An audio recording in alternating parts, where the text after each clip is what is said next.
자, 그러면 여의도 카페에서 무슨 말이 말씀드렸던 것처럼 오늘도 유한타증권 글로벌 자산 배분 본부의 김동관 그리고 우리에게는 성동관 연구원님 모시고 이야기 나눠보겠습니다. 어서 오세요. 어서 오십시오. 연구원님.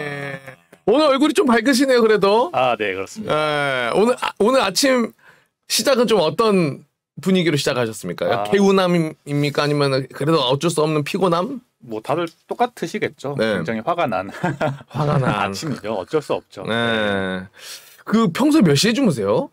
시장 항상 보고요. 네. 이런저런 뉴스 보면 한 12시 12시 정도에 네. 빨리 주무시네요. 잡니다. 일어나시는 시간은? 뭐 한 5시 정도 일어나. 와, 되게 빨리 일어나신다. 네네. 뭐 시장을 항상 체크하고 전달을 하고 브리핑도 해야 되기 때문에 와. 네, 그렇습니다. 와. 동탄에 사시는 것도 아닌데 저처럼 다시 일어나시네요. 그러면 야, 피곤하진 않으십니까? 점심에 항상 자기 때문에 그래? 그러세요? 하루의 루틴이라서 괜찮습니다. 점심에 약간 낮잠? 네, 낮잠. 몇 시간 정도? 뭐 대략 30에서 1시간 정도는 꼭 잡니다. 아, 그래요? 네. 낮잠을 자면 되게 피로가 잘 풀린다고 하던데 맞나요? 네, 너무 좋습니다. 효과가 직방입니다. 낮잠을 잔 적이 없어가지고. 아, 그래요? 네. 좀 잠을 잘 못 자요. 낮잠을. 그러시군요. 특히 낮잠을 자본 적이 없어요. 왜? 거의. 불안해서 그런가? 몰라, 그냥 잠자는 걸 별로 안 좋아합니다. 저는. 아, 그래요? 네. 잠은 죽어서 자자. 좋은 마인드입니다. 잠자는 걸 되게 아까워요. 제가 시간 아까워하는 것 같아요. 그래서 좀 잠을 못 자는 것 같은데. 오히려. 네. 그래도 낮잠도 한 30분에서 1시간 정도밖에 안 주무시구나. 저는 낮잠 잤다고 하면 3시간, 4시간 때려버리니까. 그럼 밤에 잠을 못 자는 거 아닙니까? 낮잠 자고 일어나면 저녁 돼 있어. 뭐지? 분명히 낮잠 잤는데? 당황스러운데.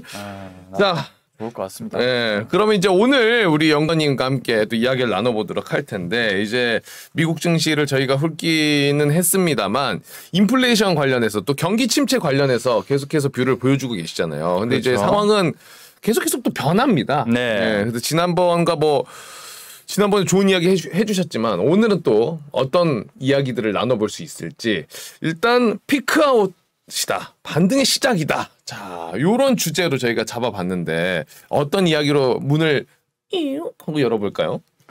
네, 시장에 대한 불안함, 경기 침체에 관한 이슈들이 사실 뭐 대중들을 사로잡고 있고 네. 저희는 그에 반대돼서 계속된 이야기를 드리고 있기 때문에 사실 굉장히 조심스럽습니다만 그래도 저희의 뷰는 이렇다. 왜 그러냐를 계속해서 말씀드릴 수밖에 없는 시장인 것 같아요. 그러니까 생각보다 지난번에 얘기해 주신 것처럼 이게 뭐 인플레이션이 막 꺾이는 것도 아니고 막 엄청난 좋은 뉴스들이 쏟아지지도 않았는데도 불구하고 생각보다 미국 증시가 나쁘진 않았어요. 네, 맞습니다. 저희가 진짜 보지 못했던 그런 소비자 물가 지수가 발표됐음에도 불구하고 시장이 뭐야 괜찮네, 뭐 괜찮아질 거네 약간 이런 분위기였지 않습니까? 그렇기 때문에 그런 부분도 그렇고 이제 오늘 얘기를 해드리고 싶은 것은 결국에는 이제 이러한 4가지 키워드로 저희가 이제 짚어볼 수 있을 것 같아요. 네. 보시는 것처럼 강한 인플레이션이 있으니 그만큼 강한 금리 인상이 있을 것이고 그로 인해서 경기 침체가 오고 경기 침체가 온다는 것은 결국엔 증시가 폭락을 한다. 이런 4가지 키워드로 얘기를 하면 될 것 같은데 이 각각의 키워드에 대해서 지금의 상황이 어떻고 저희의 뷰는 어떤지에 대해서 하나하나 키워드에 대해서 다시 한번 하나하나 설명드리면 깔끔합니다. 네, 그래도 이 사람의 논리, 이 본부의 논리가 뭐 100% 동의하지 못하더라도 어느 정도 그래도 인정을 할 수 있는 그 정도의 자료가 되지 않을까 저희는 판단을 하고 있는데 하나하나 이제 살펴보시면 되겠고요. 네. 먼저 강한 인플레이션 관련된 부분이 가장 중요하니까 살펴보시면 뭐 이미 다 아시는 내용들이죠. 소비자 물가지수가 이번에 9.1%가 발표가 되었고 지금 보시는 것처럼 원유라든지 가솔린 부분이 뭐 98.5%, 59.9% 전년 대비해서 오르면서 이 소비자 물가 지수를 끌어올리는 가장 핵심 동력이 되었다로 이렇게 가볍게 살펴보실 수가 있겠습니다. 네, 뭐 아까 말씀해주신 것처럼 뭐 가즈프롬 이슈도 그렇고 그리고 이제 사우디아라비아 방문 관련해서도 뭐 계속 반반이지 않습니까? 뭐 누구는 너무 잘했, 너 괜찮았다, 누구는 너무 못했다, 외교 관련된 그런 이슈들도 그런데 어찌되었던 원유 그리고 이런 가솔린 같은 부분들이 가장 이런 소비자 물가 지수를 끌어올린 거는 팩트이다로 볼 수 있는데 참 힘든 게 올해가 하필 중간선거해까지 겹쳤기 때문에 네. 정말 이런 악재 속에서 또 한 번의 악재까지 겹치게 되면서 힘든 시장이다. 그런데 이제 계속 강조를 드리는 것은 기본적으로 이제 중간선거해에는 굉장히 변동성이 심한 게 맞습니다. 지금 네. 보시는 것처럼 평균적으로 중간선거해가 있던 해에는 17.1% 네. 하락이 있었다가 하락이 끝나고 나면 평균적으로 다시 32.3% 평균적으로 반등을 했다라는 것이고요. 이제 이 조그맣게 있는 부분은 연초부터 연말까지 어느 정도 이제 그 3대 지수가 변동성이 있었냐를 보시는데 변동성이 뭐 거의 없습니다. 그냥 1%대에서 마이너스 0.08 뭐 이 정도 수준이기 때문에 그러니까 굉장히 우리가 2020년도, 2021년도에 봤던 그런 증시가 굉장히 계속해서 상승하는 그런 한 해가 아니었다. 역사적인 평균으로. 그렇기 때문에 이런 역대급의 인플레이션 그리고 중간 선거까지 있었던 그 한 해에서 굉장히 힘든 한 해를 보내고 있다라고 이렇게 말씀을 드릴 수가 있는데 이 선거랑 증시랑 어떤 좀 연관이 있길래 그렇습니까? 기본적으로 이제 예를 들어서 아까도 말씀해 주셨던 것처럼 반도체 법안 같은 경우에도 뭐 너무나 자명한 필요한 그런 법안인데도 불구하고 상원과 하원끼리 줄다리기를 계속하고 있어서 이거 8월 달에 그 휴가 기간이 오게 되면 중간선거에 겹쳐서 이거 520억 달러 규모의 이런 굉장히 필요한 법안이 불발되는 거 아니냐 이런 굉장히 불안 요소가 계속 작용을 하잖아요. 그러니까 정작 모두가 필요한 건 알지만 그렇게 상원과 하원 간에 줄다리기 때문에 정치적인 이슈 때문에 그런 이슈들도 있기 때문에 가장 대표적인 얘기만 그렇게 단순히 드린 거고 굉장히 많은 이슈들에 대해서 그렇게 정치적인 이슈가 발생을 하면 안 그래도 힘든 시장에서 불안 요소가 계속해서 있을 수밖에 없다라는 측면인 것이죠. 완벽하게 이해됐습니다. 네네. 그렇기 때문에 그런 부분들이 굉장히 시장을 계속해서 힘들게 하고 있다라는 측면인데 말씀해 주신 것처럼 지난주 증시가 나쁘지 않았어요. 야, 9.1% 발표가 됐으면 이거 뭐 그냥 증시가 막 난리가 났어야 됐는데 생각했던 것보다 폭락장이 오지 않았습니다. 오히려 그 발표가 되고 상승을 하면서 지난 한 주간에 뭐 마이너스 1%대의 하락폭을 만들었고 한 달 동안 기준으로 보시면은 거의 뭐 4에서 6% 이렇게 상승을 하는 그런 좋은 흐름을 보였다.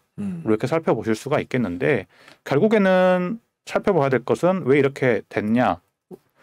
바로 오일 가격이죠. 지금 보시면은 이제 이 하늘색 선이 CPI고요.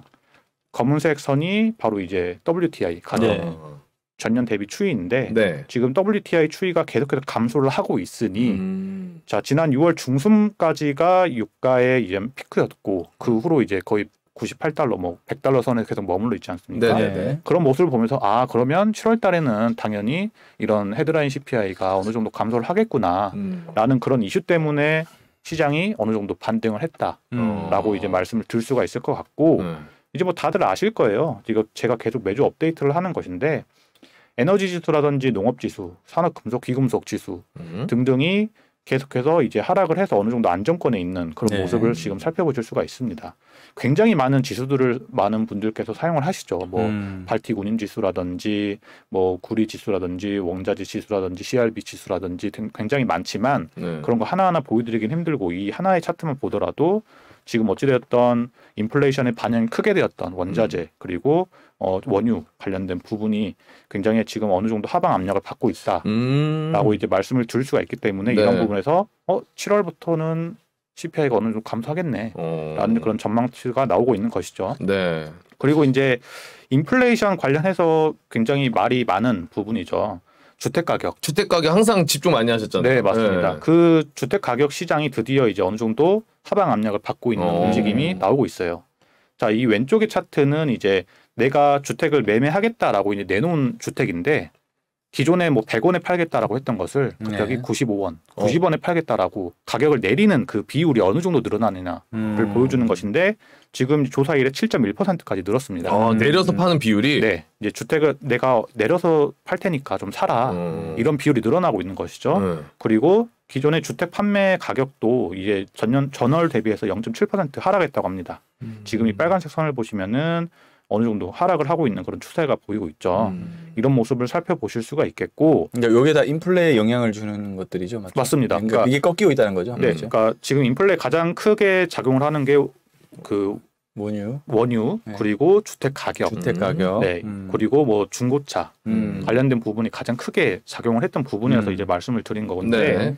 이제 주택 가격 임대료도 하락을 하고 있어요. 특히나 이제 침실 2개짜리 임대료가 전월 대비해서 2.9%나 하락을 했다라고 합니다. 그렇다라는 것은 주택 시장에 대한 그런 하방 압력도 충분히 작용을 하고 있다. 그렇기 때문에 인플레이션에 네, 하방 압력을 줄 수 있다라는 것이고 지금 중고차 관련 부분도 이제 제가 계속 업데이트를 드리고 있는데 네, 보신 것처럼 7%가 감소했다라고 나옵니다. 와, 사실 많은 분들께서 기존에는 중고차 관련해는 굉장히 상승했을 때는 다들 중고차 가격 때문에 큰일 났다. 하지만 최근에는 이렇게 떨어지니까 사실 아무도 관심이 없습니다. 그렇죠.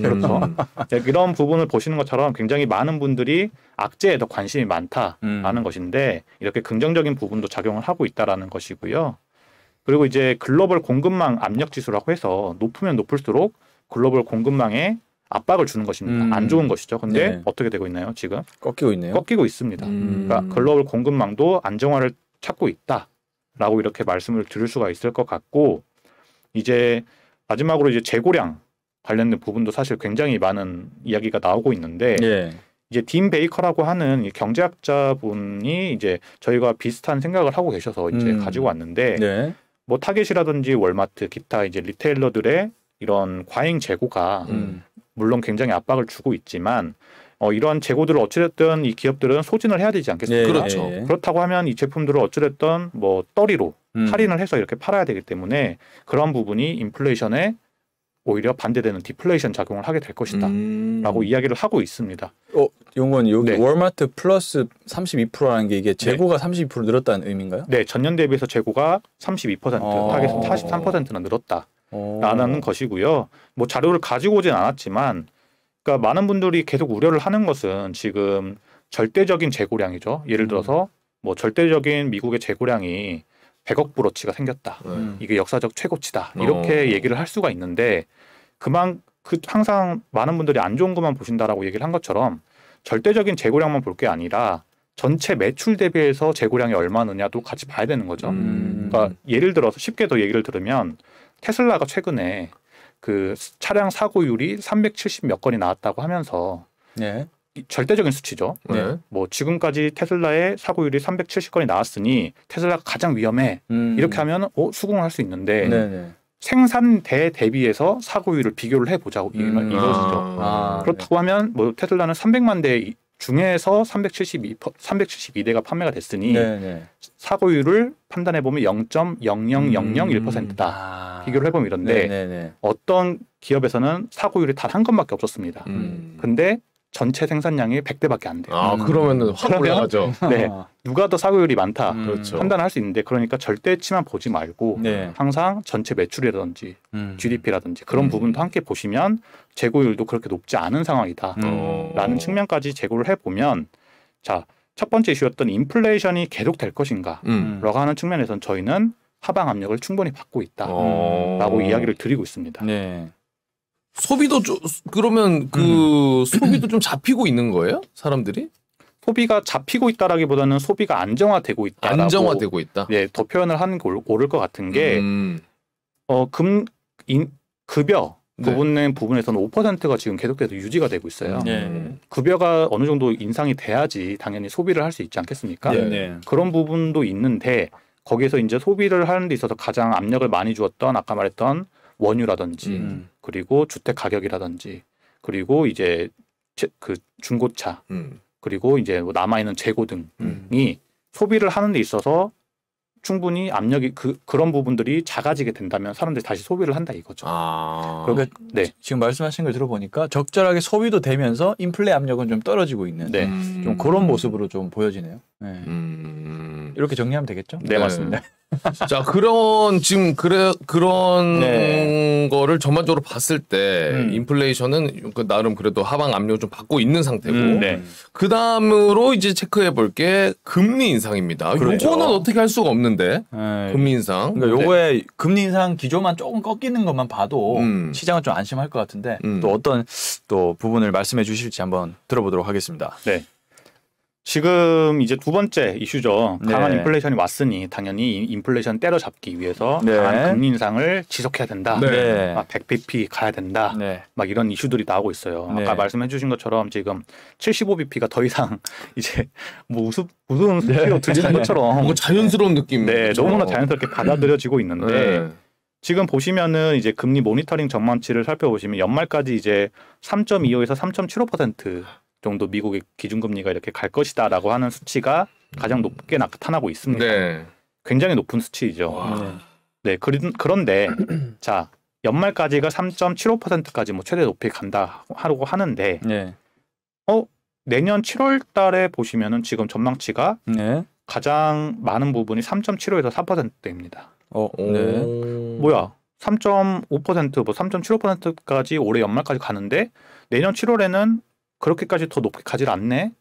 라고 이렇게 얘기를 해볼 수가 있겠는데 그러니까 무작정 연준이 뭐 바보도 아니고 미국의 경기를 무작정 다 무너뜨려야 될까? 계속해서 금리를 막 미친 듯이 올려야 될까? 라고 생각해 보면 그렇진 않다라는 게 이제 보여지는 것이죠. 그러니까 여기서 더 떨어질 확률이 높은 것으로 보는 거죠. 맞죠? 그렇죠. 3.5에서부터 좀 더 꺾인다고 보는 거죠. 그렇죠. 지금의 전망치로 보았을 때는 그렇다는 거죠. 만약에 올리더라도 상황을 예의주시하면서 조금씩 0.25% 이렇게 올린다든지 하는 것이지 지금처럼 계속해서 금리를 올릴 것인가라고 봤을 때는 그렇지 않은 것 같다. 이 전망치로 봤을 때는 이렇게 말씀을 드릴 수가 있을 것 같고요.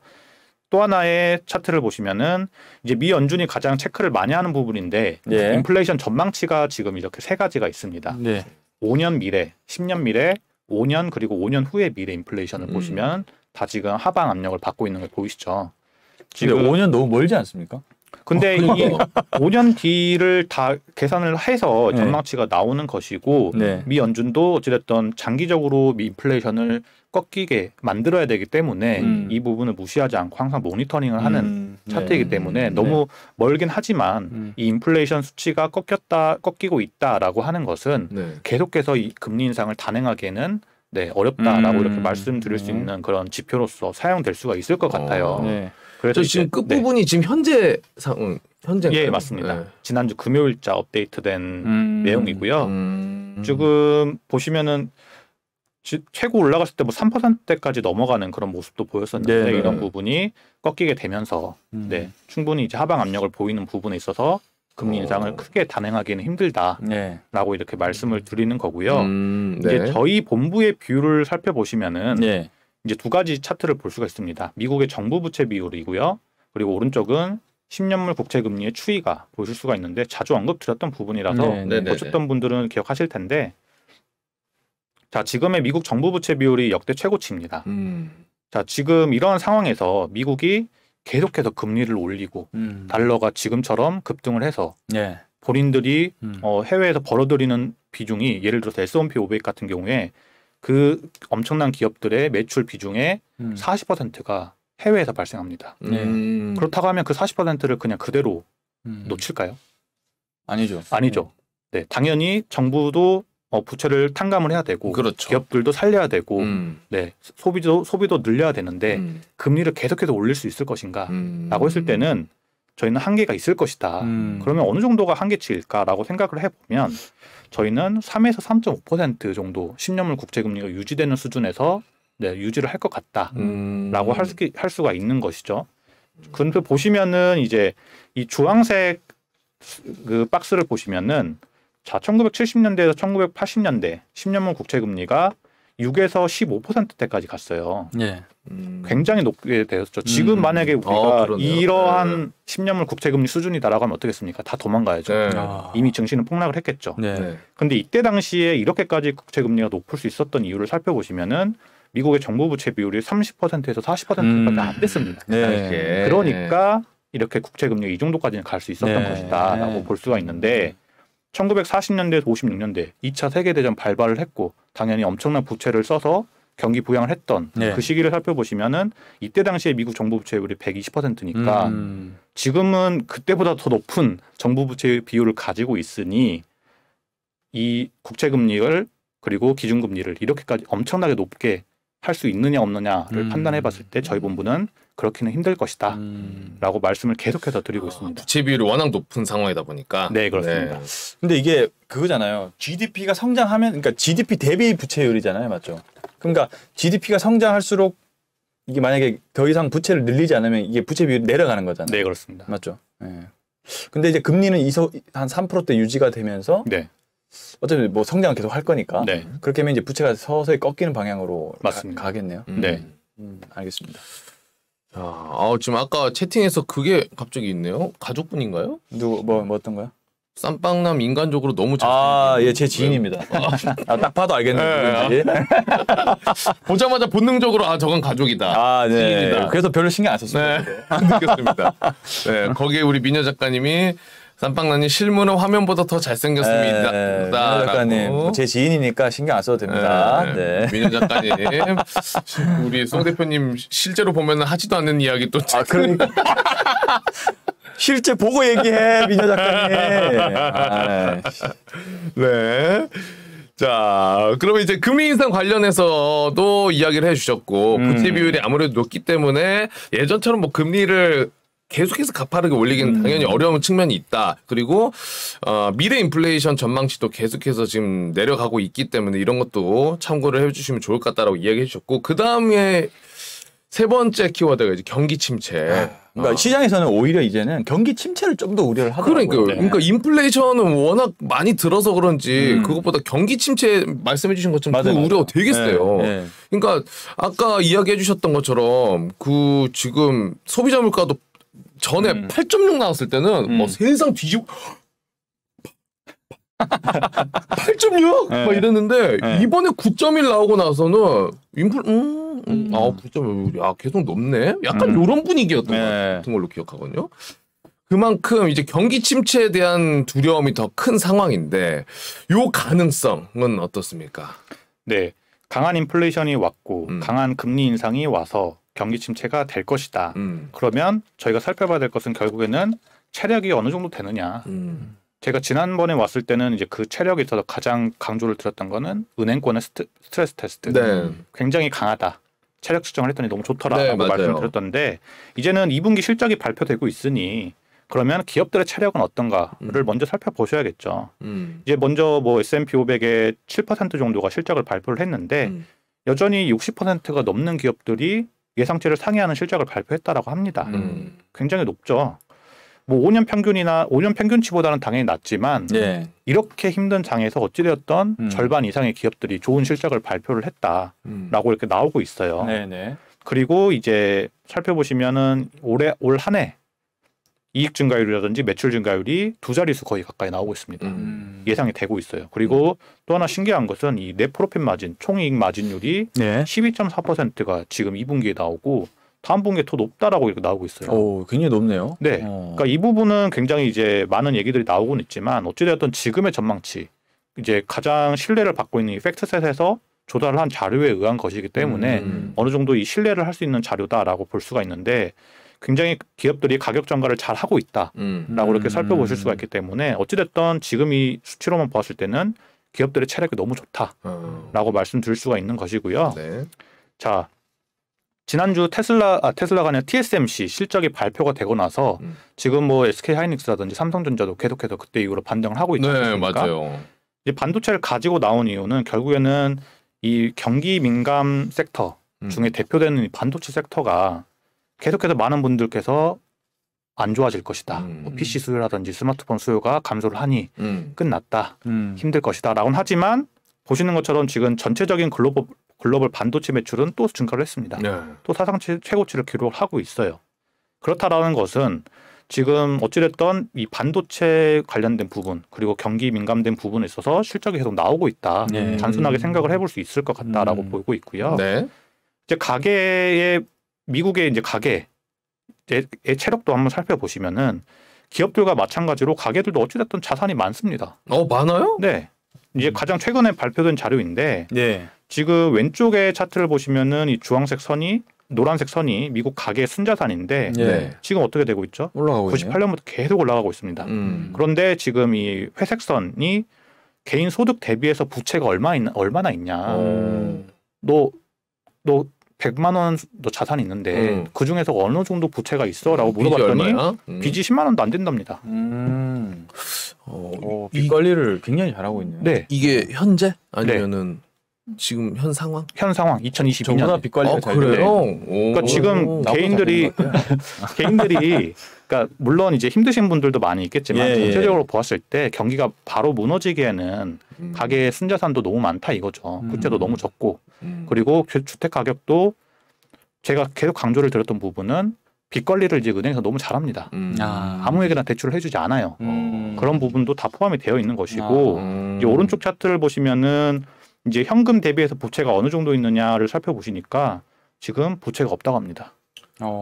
전체 현금에서 전체 부채를 빼보니 현금이 더 많답니다. 순 부채가 없어요. 그러니까 미국 기준으로 봤을 전체 가계에서 네. 순부채는 거의 마이너스다 거의. 네. 그러니까 이런 부분이 뭐 좋다 나쁘다를 떠나서 당장 경기가 와르르 무너질 것인가라고 했을 때 기업들의 체력도 충분히 어느 정도는 감당할 수 있는 여력이 되고 그리고 가게도 그런 경기 침체를 견딜 수 있는 체력이 되는 그런 차트로 볼 수 있다라는 것이죠. 요거는 진짜 저는 몰랐네요. 네. 그래서 이런 부분도 저희는 충분히 체력이 좋다라고 생각을 하고 있고요. 네. 그리고 뭐 제조 구매 관리자 지수도 지금 보시면은 각 국가별로 다 어찌됐든 50 이상이 나오면서 경기 확장 구간입니다. 뭐 이런 부분은 가볍게 넘어가겠고 네. 이제 고용 인구 관련된 부분에서 이제 재밌는 평균 차트가 있어서 가지고 왔는데 고용이 좀 많이 중요하지 않아요? 또? 네. 그러니까 지금 미 연준 인사들이 계속 발언을 하시는 걸 보시면 네. 자이언트 스텝을 계속 얘기를 합니다. 100bp도 얘기를 해요. 네. 그러면서 뒤에 항상 깔고 있는 명분이 뭐죠? 경기 침체는 오지 않을 것이다. 왜냐? 고용이 너무 좋다라고 말씀을 계속 하고 있잖아요. 지금 보시면은 이 왼쪽은 경기 침체가 왔었을 때 그 전 마이너스 12개월, 그러니까 전 1년 전부터 경기 침체가 왔었을 때의 구간에 고용 인구가 어떻게 변했느냐를 살펴보실 수가 있는데 네. 이 짙은 파란색이 그 평균치입니다. 상승은 하고 있는데 그렇게 크진 않아요. 보실 수가 있고 이제 오른쪽을 보시면은 경기 침체가 오고 나서 고용이 어떻게 됐느냐를 볼 수 있는데 마이너스로 가고 있죠. 근데 지금은 어떻죠? 이 빨간색을 보시면 고용이 지난주에 37만 2천 건이 늘었습니다. 지난주 큰 이슈 중에 하나였죠. 27만 건 예상을 했더니 뭐야 갑자기 37만 건이 나왔네. 굉장히 고용시장이 튼튼하네. 실업률 3.6%밖에 안 되네. 로 살펴봤을 때는 너무 이것을 돌려서 해석하기보다는 어찌됐든 미국의 체력이 좋다라고 충분히 판단할 수 있다라고 저희는 판단하고 있습니다. 약간 요런 건 어떻습니까? 일각에서는 지금 저희가 미국 시장 그 초반에 훑었던 것처럼 지금 애플도 그렇고 미국의 이제 그 큰 기업들이 고용 관련해서 되게 축소하는 움직임들을 보였잖아요. 그리고 그 일각에서는 그런 이야기도 있더라고. 요것만 보면은 되게 고용이 좋은데 그 실업수당 청구 건수 보면은 조금씩 늘어나고 있죠. 네, 요건 계속 늘어나고 있고 거기에 더 의미 있게 보시는 것 중에 하나가 그게 있더라고요. 실업수당 청구 건수인데 연속해가지고 그거를 지금 신청하는 사람들도 마찬가지로 늘어나는 건데 요것도 굉장히 좀 중요하게 보긴 봐야 된다. 굉장히 동전의 정광호 대표님 것도 또 봐가지고 동전의 양면이다 이런 네. 이야기가 있긴 있던데 그러니까 이거를 긍정적으로 생각하면 고용이 줄어드네. 그러니까 빅스텝 못 하겠네. 이렇게 생각을 하실 수도 있고 또 반대로 고용이 안 좋아지네. 그럼 경기 침체 맞네. 이렇게 생각할 수도 있잖아요. 근데 어찌됐든 긍정적으로 바라보면 먼저 마이크로소프트가 지난주에 1% 인원 감축을 하겠다.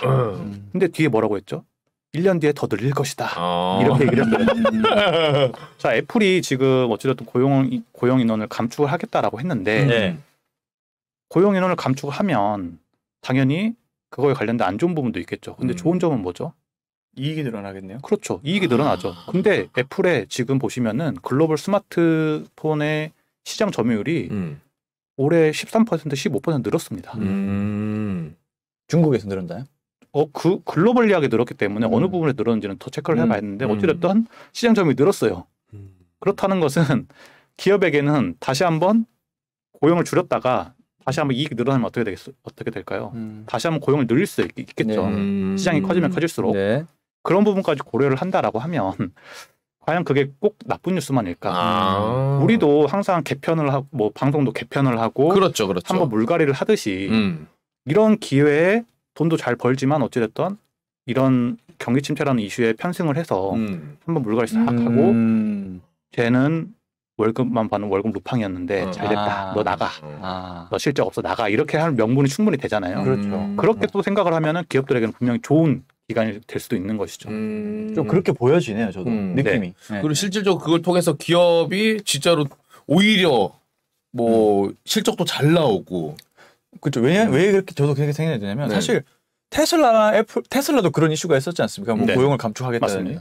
근데 솔직히 애플이나 테슬라 둘 다 잘 나가잖아요. 그렇죠. 아니 잘 나가는 기업이 솔직히 고용을 축소할 이유는 없거든요. 그러니까 용건님 말씀대로 진짜 그냥 이런 경기 침체가 나오는 이런 이슈를 이용해서 좀 불필요한 인력을 정리하는 게 아닌가 좀 그런 느낌이 저도 좀 강하다는 생각이 듭니다. 그러니까 지금이 이런 말씀을 또 해드리고 싶어요. 그러니까 지난번에 제가 주택시장 관련돼서 저희는 굉장히 반대적인 뷰를 제시를 했으면서 얘기를 드렸던 게 2008년 이후에 그 주택 기업들의 수가 절반으로 감소를 하게 됐는데 그 기업들이 사라졌을까요?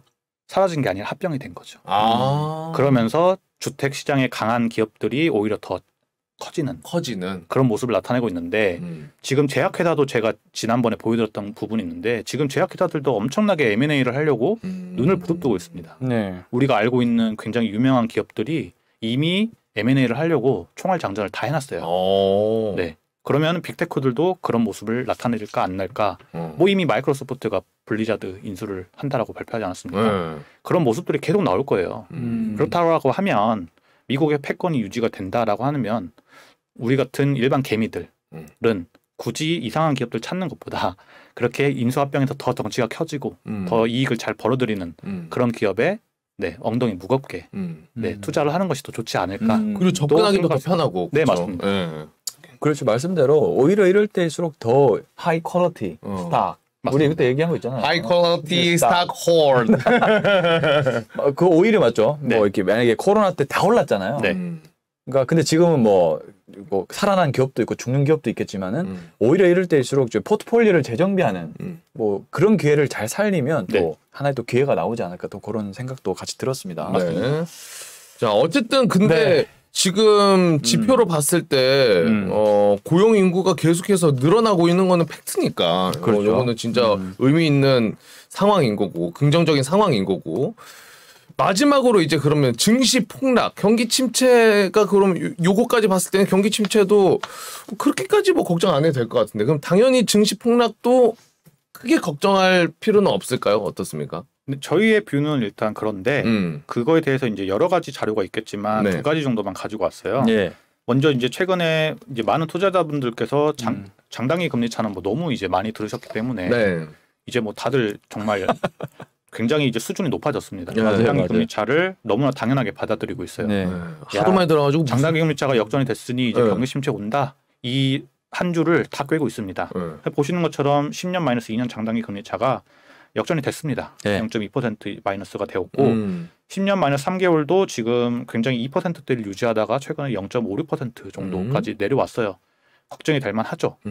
그런데 이제 장단기 금리 차가 역전이 되고 나서 그렇다고 하면 바로 경기 침체가 땅 하고 오느냐를 보여주는데 그건 아니다라고 저희는 말씀을 드리는 게 역사적인 평균으로 보았을 때 장단기 금리 차 10년 마이너스 3개월 장단기 금리 차가 역전이 되고 나서 평균적으로 17개월 뒤에 경기 침체가 왔다고 합니다. 바로 오는 게 아니라.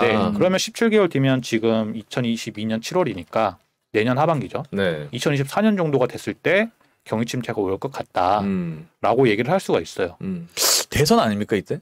대선이죠, 그렇죠. 그러니까 또 수상하네 또 보니까 냄새가 나 막 이렇게. 또 대선 때 폭락해야 또 정권 바뀌고 또 다시 급등하고. 그럴 수도 있죠. 근데 역사적인 평균으로 보았을 때는 어찌됐든 당장 장단기 금리차가 역전이 되었다라고 해서 경기 침체가 올 것이냐라고 봤을 때는 그렇지 않다라고 말씀을 드리는 거고 또 하나 이제 귀결되는 것은 결국에는 은행권의 체력 그리고 얼마나 대출을 하고 있는지를 볼 수가 있는데 지금 예대율이 어찌됐든 저희가 계속 업데이트를 두고 있는데 현재 63.3%입니다. 지난주 금요일 업데이트가 된 것이고요. 전고점이 지금 보시면 76%예요. 자, 대출을 기업이나 가게가 받는다라는 게 무슨 의미일지 다시 한번 생각해 보면 너무 간단합니다.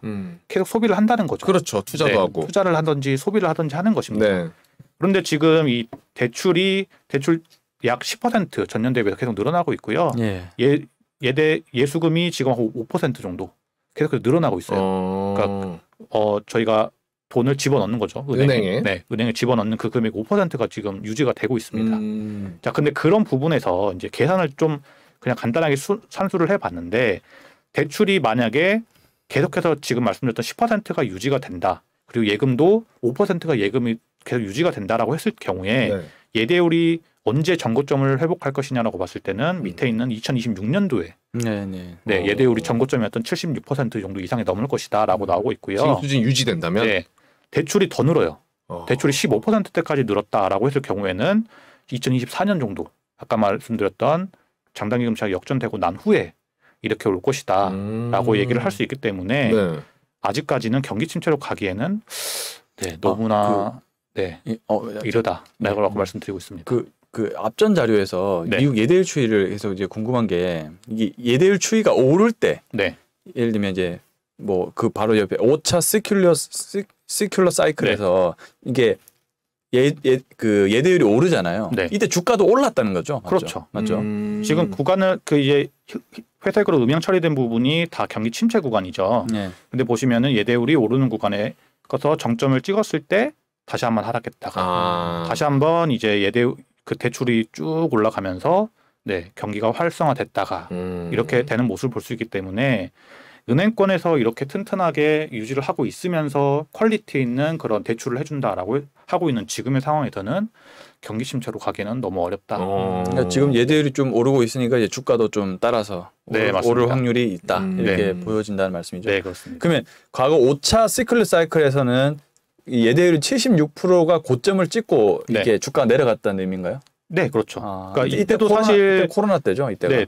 대출 높진 않았는데. 높진 않았는데 코로나라는 엄청난 팬데믹이 발생을 했기 때문에 그런 것이지 이 예대율로만 봤을 때는 굉장히 건전했던 그런 구간이었죠. 그러니까 일시적으로 큰 폭의 왜냐하면 이때가 예대율이 높진 않았는데 일시적으로 크게 무너지고 다시 금방 또 회복을 했잖아요. 그러니까 저도 이번 사이클을 보면서 그러니까 이게 이렇게 좀 뭐라 해야 될까?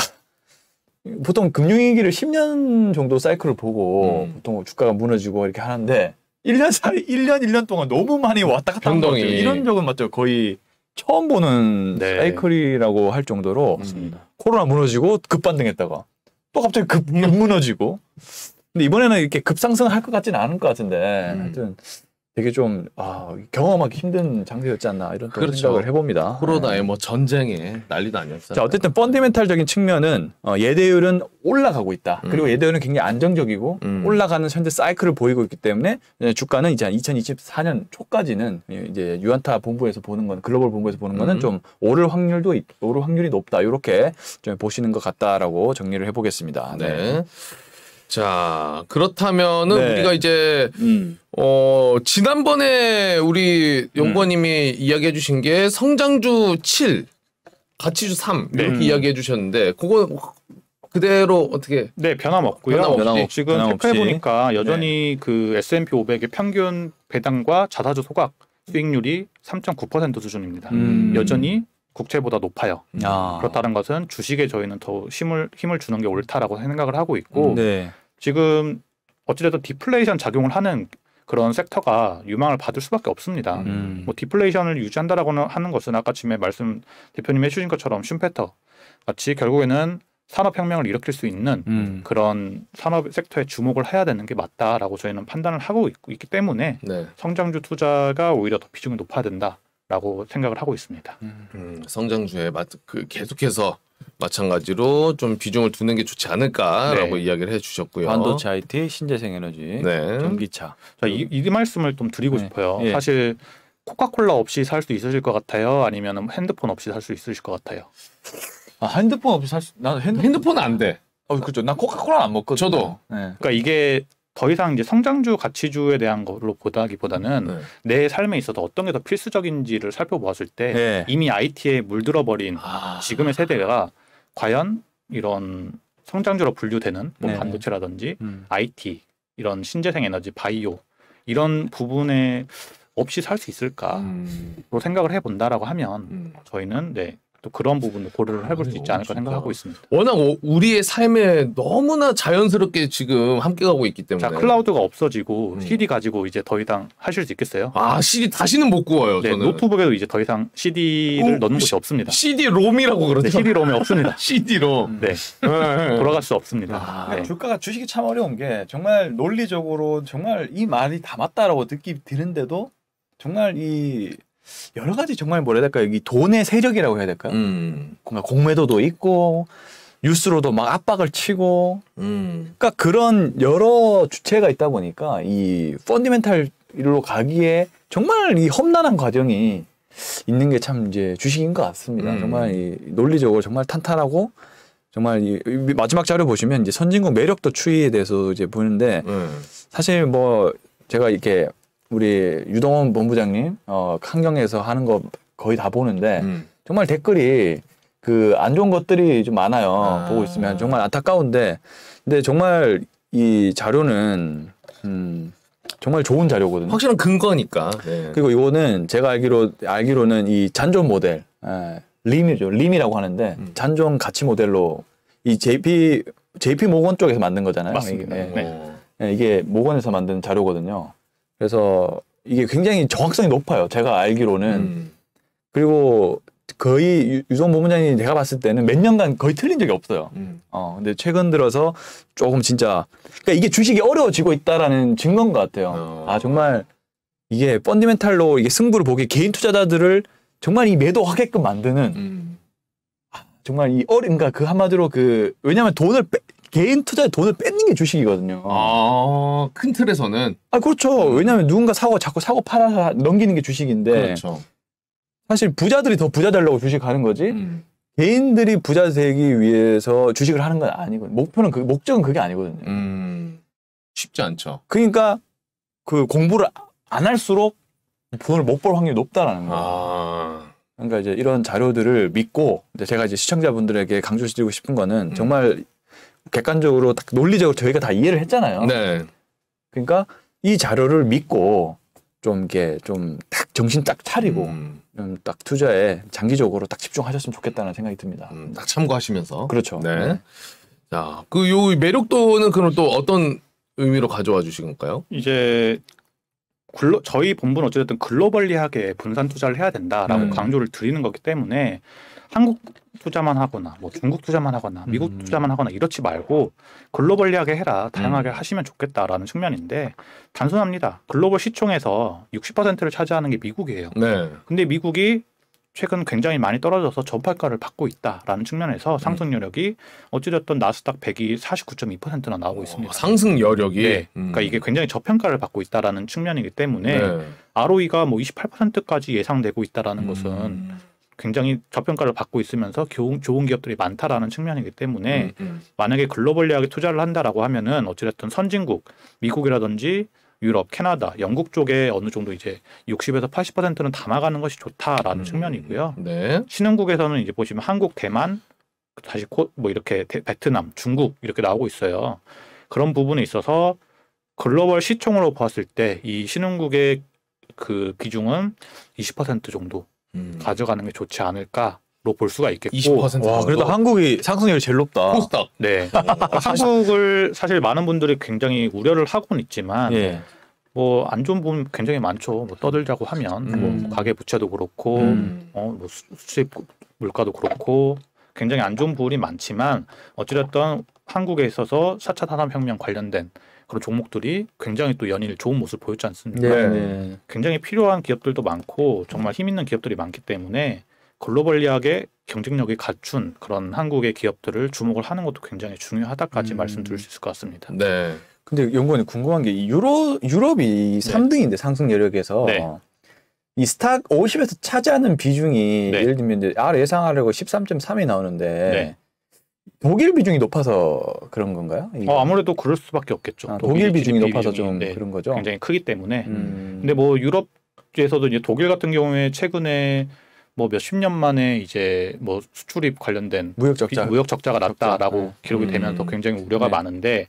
어찌됐든 뭐 걱정이 많죠. 뭐 가즈프롬 사건도 있고 겨울도 다가오는데 이런 유가도 계속 치솟으면 어떡하냐, 그러니까 가격 치솟으면 어떡하냐 하는데 그 부분에 있어서는 뭐 더 지켜봐야겠지만 그래도 비중을 미국으로 더 많이 실어놓고 유럽에 대해서는 충분히 저평가되어 있으니까 분할 매수 구간으로 들어가고 이렇게 분산 투자를 한다라고 했을 경우에는 그렇게 크게 손해를 볼까라고 생각해 봤을 때는 충분히 방어를 할 수 있지 않을까 저희는 생각을 하고 있습니다. 네. 그리고 제 연구원님 이제 뭐 어차피 같이 마무리를 해야 되는 입장에서 그 제가 하나 더 여쭤볼게요. 근데 제가 궁금한 게 프랑스는 프랑스 뭘로 이렇게 좀 이렇게 유명하죠? 프랑스가 시총이 제일 높은 게 제가 알기로는 이제 바게트 LVMH 그룹이라든지 캐링 그룹 그런 명품 관련된 부분이 가장 높은 걸로 알고 있어요. 그러니까 소비재 쪽을 좀 소비재 쪽이 가장 그 시가총이 높은 그쪽으로. 근데 그런 부분도 사실 이제 부의 격차가 굉장히 벌어지면서 사실 지금도 보시면 주말에 신세계 본점이라든지 이런 데 가시면 주차장이 계속 연이어서 차들이 서 있는 걸 볼 때 있잖아요. 오플론 아직도 있어요. 진짜 실제로.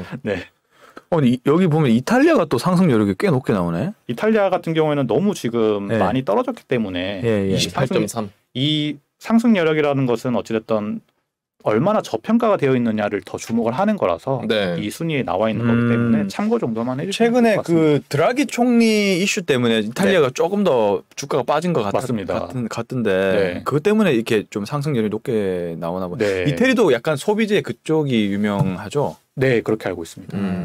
알겠습니다. 네. 자, 어쨌든 오늘 우리 연구원님께서 이야기해 주신 거는 딱 그겁니다. 진짜 우리가 지금 우려하고 있는 4가지 포인트. 인플레이션 강하고 그러면 금리 인상 세게 할 거고 그리고 경기 침체 오는 거 아니냐. 당연히 그러면은 이제 증시 다 무너지고 어떡하냐. 이런 걱정거리가 있는데 그거를 하나하나 나눠가지고 자료와 함께 오늘 정말 좋았던 것 같습니다. 이런 것들이 있기 때문에 충분히 좋은 모멘텀을 받을 수 있는 그 증거들이 있다. 근거들이 있다라고 이야기를 해주신 것 같아요. 근데 저도 오늘 보면서 제가 너무 몰랐던 거를 알게 돼가지고 특히 아까 놀랐던 게 미국 가계 자산, 부채도 낮고 순자산은 돈도 꽤 있다는 게 이런 거 보면 좀 믿음이 또 생기네. 생겨야죠. 신뢰 딱 생기면서 뭔가 자신감이 또 같이 생겨버리네요. 굉장히 기분 좋아집니다. 우리 연전연승님이 아까 연구원님 너무나 감사하다고 반등 시작이길 이런 댓글로 남겨주셨고 또 마찬가지로 연승님이었나요? 아까 푸른 하늘님이 약간 궁금해하신 게 우리 미녀 작가님 머리 긴 박명수 아니죠? 뭐 언뜻 비슷한.